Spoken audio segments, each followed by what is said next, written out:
People engage, it's time for Dueling Decades. The Matrix and Blade versus Bloodsport and Renegade. Strap on that cap, bust out the power glove. Come fight for what you love. Dueling Decades. Poop culture, popping pins, dropping hand grenades. Van Halen locked in Mortal Kombat with David Gray. Banner Ballet and Sick, Iron Maiden, GNR. Come fight for what you love. Dueling Decades. All right, Mike, what do you want to do next, Chief? I don't know, man. What do you think our next? Well, I think as we've got, I think TV and news, we're in with a good chance. So I think we should leave those for the 2 pointers. Okay.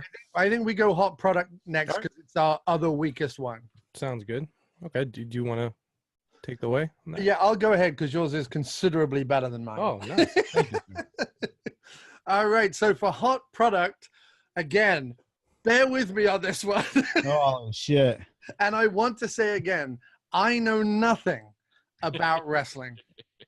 But no, hot product. There was basically only one hot product of 1988, and Mike's going to tell you about that one. So the other one that I found was women's wrestling magazines.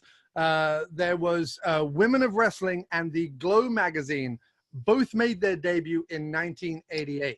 Apart from their existence, their debut date, and a few magazine covers, I can literally find nothing else about either of these magazines online whatsoever. However, along with the original Glow TV series and the rise of female wrestlers in the WWF at the time, the publication of female-driven wrestling magazines represents a pivotal and important step in the timeline of equality for women wrestlers. And remember, in this climate of knee-jerk reactions and cathartic, idiotic politics, if you don't give us a point for this round, Bo, you're a terrible sexist. You could tell that he doesn't watch wrestling by saying that. 'Cause this totally didn't happen till like this year. But go ahead. Pressure is on. No. Look it up. The Women of Wrestling and Glow Wrestling magazine. Oh yeah, it was around, but it, Yeah, I actually remember both of those magazines. So Yeah. And not only that, but we've come full circle because obviously Glow being on Netflix, et cetera, but we've also got a movie in the cinema right now, which is about the rise of a very important female wrestler, Paige, fighting with the family. Saw it the other week. It's actually very good. man, you bullshit from fucking left field, bro. And there was also something to do with the invention of a remote control that wasn't on a Oh, wire. just remember this is about Glow magazine that he went on record as saying he couldn't find shit about. I could find Anywhere. 4 covers that are available on eBay. All right. Sounds like a pivotal there's a product. reason they're for sale. No, but Spring also, is around the corner. Also, Women of Wrestling was also released in 1988 and is still going now as a successful website. But I couldn't find anything about the magazine. Anyway, Mike, take it away with the proper hot For product. God's sake, save him. I hate watching people drown. Ah, ah. I want to hear more about what Mark was doing with these magazines. All right, so 1988 saw the 5th series of LJN's Wrestling Superstars figures continue to bring both joy and pain to America's children. The toy line was quite popular among America's youth.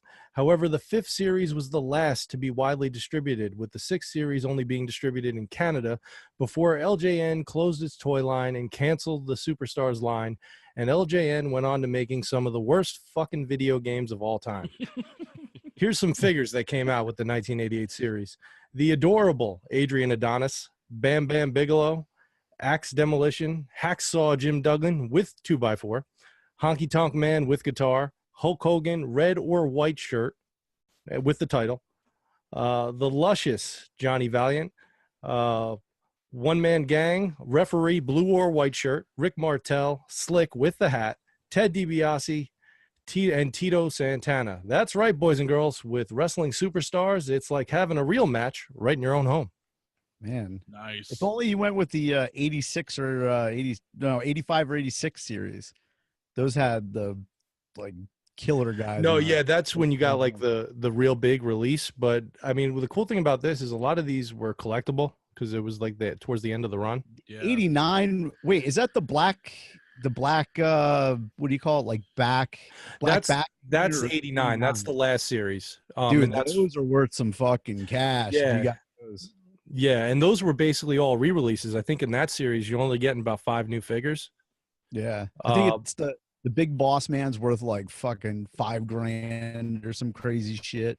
like new in the That's more than package. the actual Big Boss Man was worth. But whatever we're saying, Way trailer was a saint. the 5th series LGN toys, incredibly important, incredibly rare, worth a lot of money. Very successful. So successful they never did another full North American run of the toys again. No, those rubber guys were fucking awesome though. Oh, yeah. I had a bunch of them. I had the ring. Yeah. They had a steel cage So for we win it. this Blue round cage, as well then. Excellent. We win this round as well, Mike. Well, actually, all the good ones though that came out the year prior in 85 and 86. The only rubbers in wrestling in the 80s Wait, that wait, never wait. mattered. There was a referee released in a blue or white shirt. Vince McMahon came out, I think. Well, no, he was 89 also, I think, But right? do you remember There that was they a did Vince women's McMahon. wrestling magazines? Now, did we talk about those? Now, were these the figures where you could stick your thumb in their ass? No, But LJN did make those. yeah. Oh, okay. Yeah. No, Those are these are the fucking great ones, man. I've got a junkyard dog just somewhere in my parents' backyard. It's there. I buried him. I just don't know what spot it was in. Not the figure. Yeah, is this a dog or An actual junkyard dog. that's sad. Do you know the guy died in a car wreck? Really? Yeah, I never knew that until like a couple Yeah, days. guess Like where the car ended up. Yeah, junkyard. Junkyard. Oh, It's in I Mike's saw that parents' one. yard. It's in Mike's parents' yard. He already said that. That's where he buried the evidence. Oh shit, Mike! Should I not have said it? horrible. All right. All right, what do you got? Mama Luke's? All right, where are we going? Hot products. Do Yeah. you want me to start this one out? Yeah, go right ahead. All right, released on July 14th, 1998. Acclaim Entertainment's WWF Warzone for PlayStation Shit. and Nintendo 64. The Nintendo 64 copy actually came out in August. But the other one, July 14th. There was also a Game Boy one, which was terrible, which I think came out before everything else in June. But if you didn't realize it, the game was actually named after the second hour of Raw. As wrestling fans probably know, Raw was 2 hours at the time. You had your first hour that was TV PG. And then, of course, they went to TV 14 in the second hour. So they named the video game after that. Initially, it was going to be called like WWF Game or some fucking lame ass shit like that. Anyhow, the game was it's credited as being the best wrestling game ever to be released at the time. It utilized 3D fighting graphics, kind of like Tekken, if you are familiar with that game, and it had never been done before in wrestling games up to that point. So no more shitty like 2D arcade style wrestling. There were real video promos in this from wrestlers. And if you've never seen it before, go on YouTube and find Ahmed Johnson's video promos. So This bad. game. Awesome. So bad. They are incredible. But one of the other things that they had that really hadn't been done at that point in a wrestling game was the creation mode, where you got to create your own wrestler, give him moves, name him, give him his theme music, all that shit. Cage matches were on here. You had career mode. You had Jim Ross and Vince commentating at ringside. There were weapons matches, extreme matches. They really tried to do everything in this game. But could you make them have sex? Was it like Yeah, It would probably look like it, especially with the Game Boy version where the guy just kept rolling on the ground. So maybe that's all I'm looking for in a creative game, is if I'm creating my own sim or wrestler or whatever, is can I make it do dirty movements? If not, it's a terrible game and they shouldn't win the round, Bo. it's the eye of the beholder on that one. Maybe you would see it that way. But anyhow, WWF Warzone, bringing wrestling into 3D for the first time. And it was also a good seller for a while too that year. It was number one for a couple months. I don't know if it stayed number one throughout the whole year. There's really not many figures on the sales for this. All right. And my pick, I never actually played the game that Man Crush had because I never had that system. I had the Nintendo 64. So I played that version, and I played this game, which was ranked the number 6 wrestling game of all time, released October 26th, 1998, which was the Monday after the infamous Halloween Havoc. That is the game WCW NWO Revenge for the Nintendo 64. Revenge gained critical praise and tremendous commercial success. According to a 1999 article by IGN, Revenge was the best-selling wrestling game for the Nintendo 64 console at the time, and it sold over 1.8 million copies.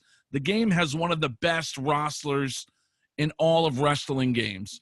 You had Diamond Dallas Page, Chris Jericho, Rey Mysterio Jr., Goldberg, Raven, The Giant, Hulk Hogan, Sting, Bret Hart, Macho Man Randy Savage, Hall and Nash, Roddy Piper, Glacier, and of course, the Disco Inferno. The Revenge grappling system is what really sold this game. It revolutionized the system, and for the first time, THQ introduced actual arenas into the game, such as Monday Nitro, Starrcade, Bash at the Beach, Sold Out, Super Brawl, and of course, the Halloween Havoc, which was the night before this was released, where Hulk Hogan fought the Ultimate Warrior. And if you haven't seen that match, you have to. So that's WCW NWO Revenge for the Nintendo 64. Game I rented the shit fuck out of. I can tell you that. That's quite an wow. All right. Man, that's tough because I remember Warzone being like cutting edge as far as graphics went. I think this was the first, it was this one or WWF Attitude was the first game to really incorporate entrances and entrance themes. That was WCW NWO Revenge. It was the first one that had entrances and entrance ramps. Right. Yeah, that was the first one. They did have it in Warzone, but only in career mode. Right. I remember Warzone being just such a pain in the ass to play, though, and it could have been because I was still, developing my brain and motor skills at that point. The one cool thing that Warzone did have is when you were in a lockup, you can actually hit a button and get all the moves dropped down so you could see what the combinations were. Oh, nice. Forgot about that. But you know what none of these things had? None of these had the gorgeous ladies of wrestling. And you know what had the gorgeous ladies of wrestling? That would be Glow Magazine, which they in 1980. Actually, I beg to differ, Sean Cross. Please. WCW NWO Revenge for the Nintendo 64 had the most gorgeous lady of wrestling all time in the game, and that was Miss Elizabeth, who accompanied Mae Young. Yeah, No. but we also know that nobody played anything on the N64 except GoldenEye. That was literally all that played on the N64. I don't know. They had that really good Star Wars game. No, it didn't. No. I don't know, man. Called, like Star Fox or something on the N64 or something. Yeah. I remember that. But GoldenEye was all I ever played on the N64. Mario Kart. GoldenEye is still the best game that has ever been, like the best James Bond game that's ever been made. They've literally never been able to beat that. Oh, and again, women's wrestling magazines. they weren't on the top shelf. They weren't covered up in plastic. You could literally purchase them and look at women in wrestling garb all day, all night. I'm going to be judging a the game, and I'm going to give John's team 0 points. This is a tough game this far because there's always at least one thing from each decade that really strikes a chord with me and that I find that would be really pivotal to culture in general. Obviously, they're still making wrestling games, things like that, and there's no arguing, that these are two kind of the pivotal games as far as where they've come today and kind of being, foundation pouring for wrestling games as we know them today. But cultural significance, the LJN figures were huge upon their release. Now they're even bigger because they're rare to find. They're hard to find. Most of them that are out there are still beat to shit. But the interesting thing is the Young Bucks, who are kind of at the forefront of this big independent movement as far as professional wrestling is going, have brought back LJN figures. They're about to release the Young Bucks LJN figures. So now they're, almost, 3 decades later, they're coming back into significance and back into prominence. So I'm going to have to award it to Ashley Judd, Half Nelson, the 80s for this round. What horse shit. Wow. We're getting fucking railroaded, Mark. Getting fucking railroaded. Mike's coming out with 3rd generation fucking rubber figures and taking rounds. John's fucking throwing out God knows what. Fucking horrible. They live. I'm staying in kayfabe this whole time. Fuck you both. Listen, this show would be nothing if there wasn't like a fight aspect. If there wasn't like a burgeoning wrestling tag team Royal Rumble about to happen here. Dueling Decades.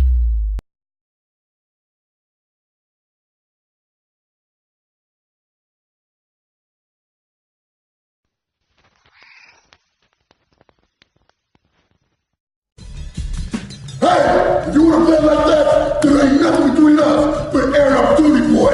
So go ahead, bring your toys and get ready. Because there ain't nothing on this earth that's going to save you from this sad whip. Those are the stars, they're official. But now, you better get ready to get the big dog. Because if you're dumb enough to believe you got what it takes